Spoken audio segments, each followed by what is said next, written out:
Hi there, Sanbonani Molweni. Welcome to Face Channel. If you're new here, please subscribe before the end of the video. If returning, thank you for love and support. I appreciate you. Usithando nesithembu kanye nezingane zesithembu siyaxoxa. Kunento esho abantu ngomacele mayelana nokuthi umseleku uma embikela ukuthi umpumelelo wenzani, uthi angihlangani mina. So abantu bathi umacele uthanda usineke kuphela. Ezinye iy'ngane akayithanda uthanda ezakhe. Mina-ke guys angizukuvumelana nani kule esixoxayo. Nokunye futhi ukuthi mhlawumpe umuntu mayekhuluma ukwesinye isikhathi njengayo nje umacele, ngoba ama-viewers amaningi ale show uthando nesithembu, mhlampe nazo izingane zesithembu because zingaba abantu abafanayo, sebenokubuka umacele ngokuthi unenhliziyo embi, so nento elandelayo ayikhulumayo angeke uzoyilalele ngoba wena usunalokho, ugcine lapho. Awuzukazi ukulalela umuntu noma ukuzwa ukuthi uthini uma usunomqondo owodwa ngaye, mhlawumbe usunalawo mehlo ukuthi vele unenhliziyo embi, unomona. Ake sisho lento umseleka ayishoyo ukuthi umpumelelo uyathatha. Mase ngikunikeza-ke i-example yokuthi mhlampe waye umamkhulu ezothi akahlangani, singashiyi futhi umayeni. Indlela umacele aphendula ngayo ubaba uMseleku ifana ngqo nendlela umayeni aphendule ngayo uMseleku ekuqaleni umpumelelo kukhulunywa indaba yokuthi khona onengane kodwa khona futhi omunye.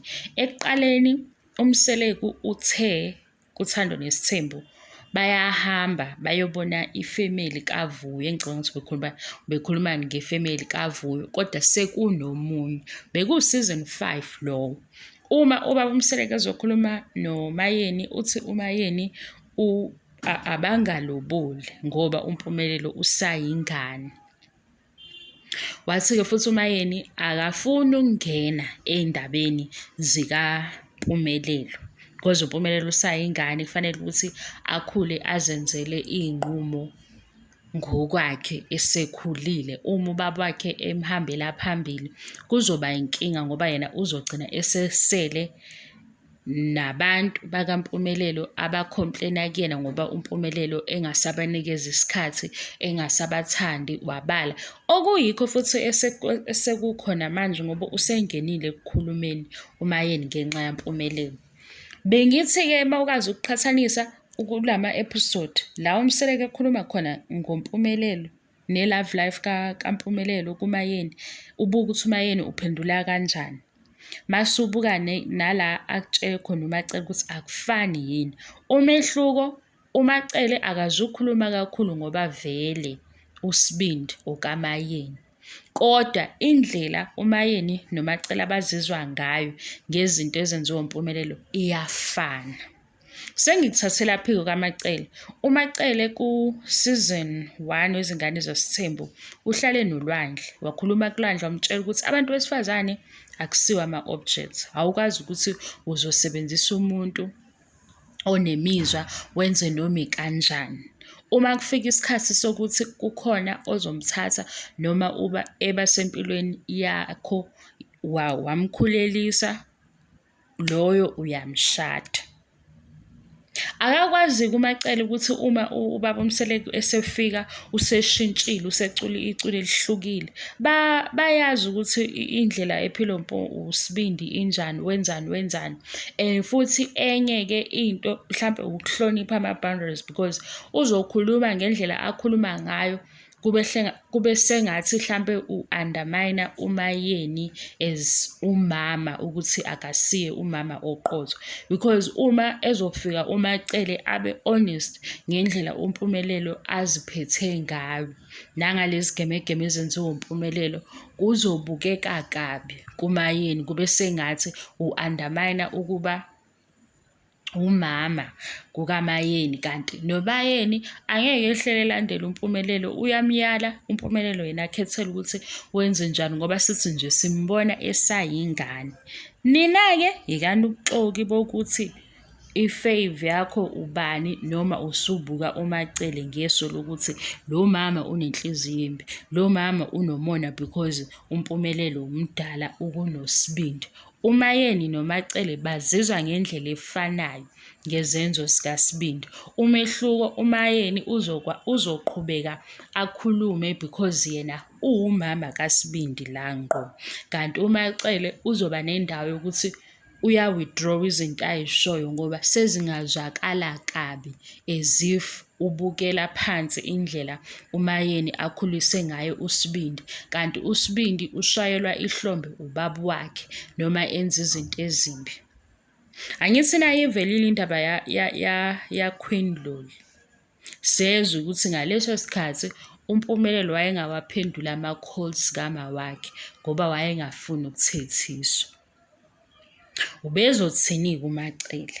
Bake mina nawe-ke siba honest ngoba nina nifuna ukuqamba amanga. Njengoba ethi angihlangani, noMayeni washo njalo ekuqaleni wathi angihlangani. Manje useyahlangana ngoba sekuney'ngane, and futhi mase kuney'ngane ayikho into azoyenza, uhlangana ngenkani ngoba nomsele kwasho ukuthi phela lezi ngane abazukulu bakho, sekumele ukuthi akhulume.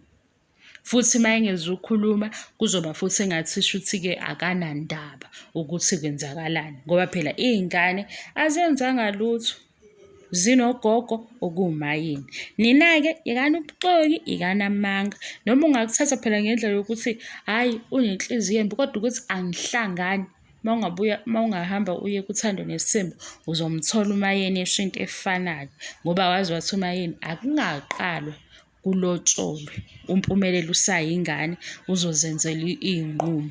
Uma eselobola uMpumelelo engasenzi ngendlela efanele, laba abalobolile bazocomplain-a kuba, bazocomplain-a ku-mother-in-law. U-mother-in-law uba uMayeni, wathi naye ngeke akwazi ukulalela iy'nkinga. Sikuphi-ke manje? Sikuzingane zesithembu.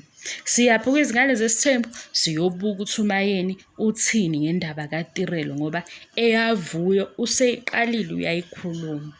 NoVuyo uthini? Uthi phela bebe-aseswa. Ba-aseswa bani? Ba-aseswa uMseleki kanye noMayeni ngoba uSibindi ubelalele.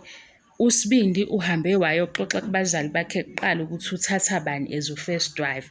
Manje uVuyo usethi-ke nithini ngoba ukhulume nani, nami ngi-shocked ngoba ngibuke sengibuka ku-TV. Nifuna uMacele athini-ke? Shonini into enifuna isho uMacele? Hayi nina ngeke,